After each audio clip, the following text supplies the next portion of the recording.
Ipinagmalaki ngayon ng NCRPO ang tagumpay ng kampanya nito laban sa krimen nitong nakalipas na taon. Ayon kay NCRPO spokesperson Kimberly Molitas, paiigtingin pa nilang lalo ang kanilang kampanya para tiyakin ang seguridad at kaligtasan ng mga mamamayan ngayong 2016. May report si Emil Carion. Lalo pang pinakita ng Police, NCRPO o National Capital Region Police Office ang kanilang kagalingan bilang pangunahing rehiyon ng pulis sa paglaban sa mga masasamang elemento. 2015 na naging maayos ang lahat. Alam naman ng lahat, ang dami natin talagang naging okasyon. Umpisa pa nung una. Pero pinakamatinding challenge natin, of course, yung APEC natin. Dahil yan ay hindi lang lokal, kundi international na obligasyon natin yan sa buong mundo. At maayos nating naitawid yun. Kasunod yung ating UNDAS, yung Pasko. At ngayon nag-uumpisa na tayo para dun sa ating Nazareno. Puspusan na pag-anti-drug campaign.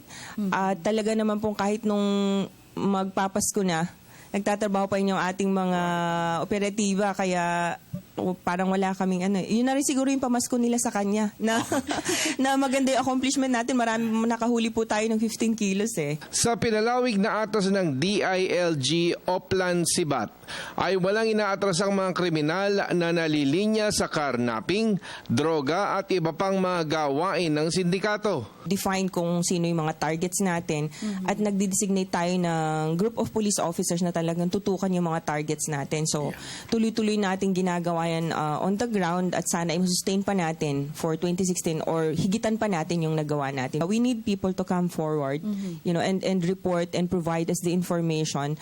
At wag ganun pa rin po, wag po sana silang matakot dahil at the end of the day kakailanganin pa rin po namin sila to come forward and talk to us. Sa pagpasok ng 2016, mas marami pang hamon ang kakaharapin.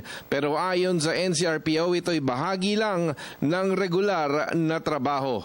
Sa ngalan po ng aming Regional Director, si Police Director Joel Pagdilaw, ay muli naming hinihingi yung kooperasyon ng ating mga kababayan. Yes. Nagpapasalamat kami for 2015. Sana po sa 2016 muli nyo kami suportahan dahil magna-national and local elections po tayo at mas malaking hamon po yung ating hinaharap.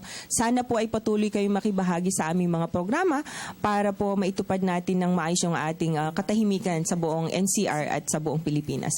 Anumang forma ng kriminalidad ay hindi pwedeng maghari ng higit pa sa kabutihan. Ito ay posibleng magupo sa pagtutulungan ng komunidad at suporta ng mga concerned citizens para isumbong ang mga masasamang elemento at maging force multiplier. Para sa Telebisyon ng Bayan, ako si Emil Carion.